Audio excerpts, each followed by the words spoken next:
Sometimes people reveal their true nature in the most unexpected moment, and this nature is so shocking to their contemporaries that they cannot find an answer to why this happened.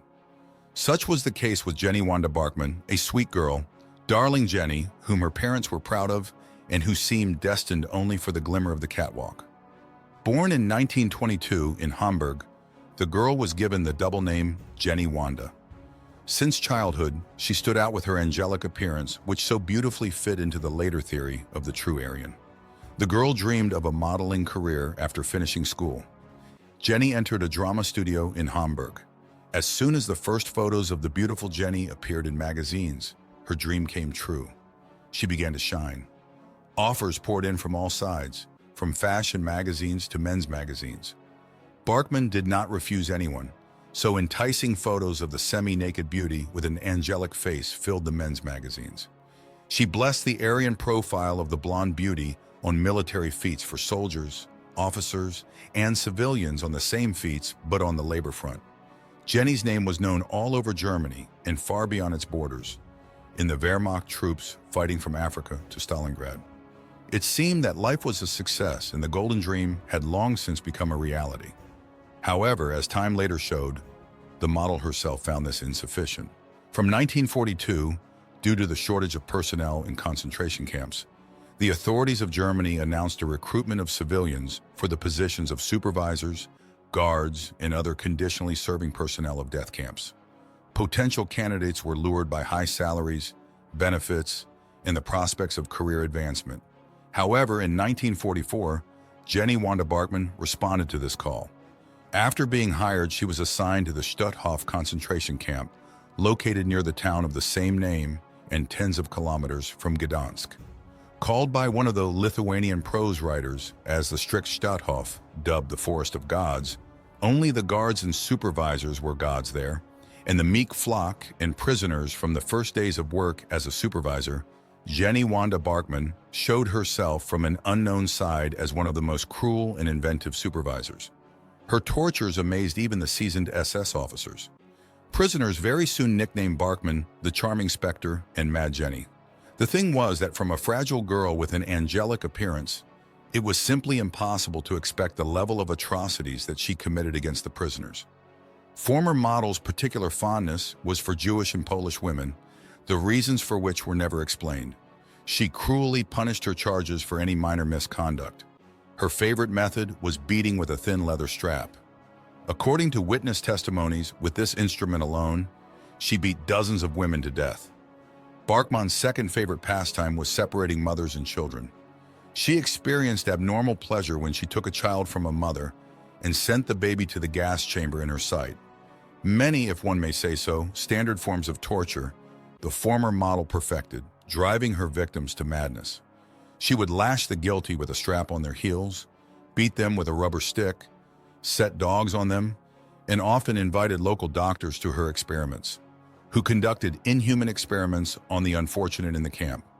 According to the memories of former prisoners, when beating a guilty to death, the angel's face changed to a demon's face. The mask of madness that appeared at such a moment on Barkman's face even frightened her colleagues. There are also mentions of how Barkman greeted newcomers. Many immediately fell into the trap, looking at the sweet and affectionate woman who sincerely smiled at the prisoners. With the same sweet smile, she could treat a child with candy laced with poison and then enjoy the screams of the unfortunate mother, whom she later beat cruelly for showing disrespect. Barkman was feared by everyone so much that they were afraid even to accidentally throw a glance in her direction, because at best it meant the gas chamber, and at worst a torturous death under the beastly cries of pleasure of the former model. Unfortunately, Stutthof was liberated as one of the last on May 9, 1945, so the camp administration managed to evacuate about 11,000 prisoners from the camp. Later, 3,000, predominantly Jewish, were shot at the same time. Many supervisors and guards decided to secretly flee to avoid falling into the hands of the advancing Red Army units. Barkman, who understood that she would certainly not live if discovered, ran away with them. However, unlike her colleagues, Jenny Wanda was too self-confident. For 4 months, she hid in Poland. Moreover, she not only did not try to leave Germany immediately, but did not even leave. It is difficult to understand what the criminal was counting on. She boldly appeared in Gdansk, where she intended to get on a train to leave Poland, but the captured archive with the affairs of all campers and the testimonies of surviving prisoners did not give the sadist a chance to avoid punishment. Wanted posters for Mad Jenny were sent to all liberated cities of Europe. And in Poland, and especially in Gdansk, one of the most horrific supervisors could be recognized by anyone. That's what happened. Recognized by a military patrol at the railway station, Barkman was arrested and placed in prison. During the investigation, Jenny Wanda even tried to charm one of the guards, corporal of the Polish army, Józef, using her appearance. She subtly began to tell the corporal about how she actually saved Jews in the camp and how many people owed her their lives. But to obtain evidence of her almost heroic act, Jenny had to be released.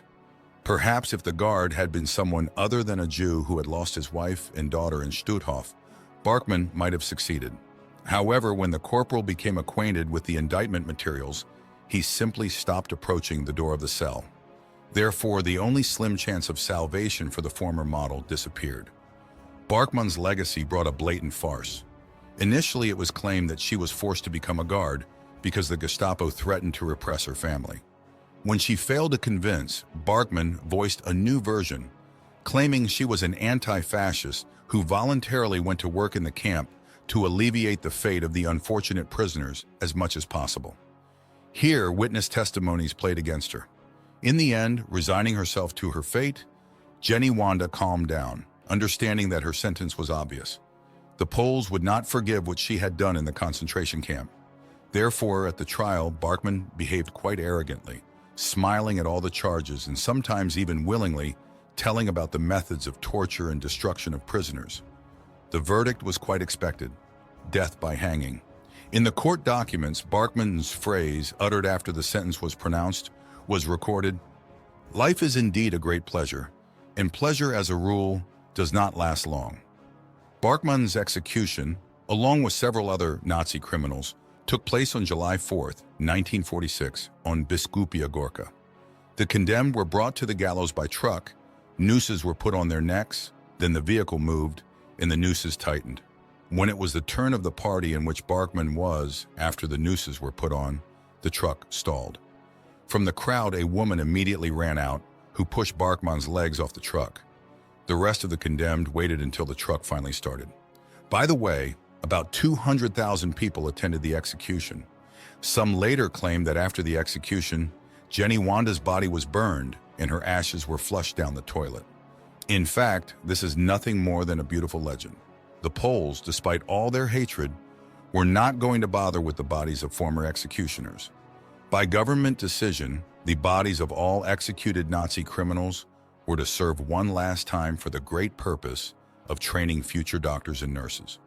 They were sent to the Department of Anatomy and Neurobiology of the Gdansk Medical Academy. So Barkman ended her life on the gallows, and her beautiful body served for months as an exhibit for future luminaries of medicine.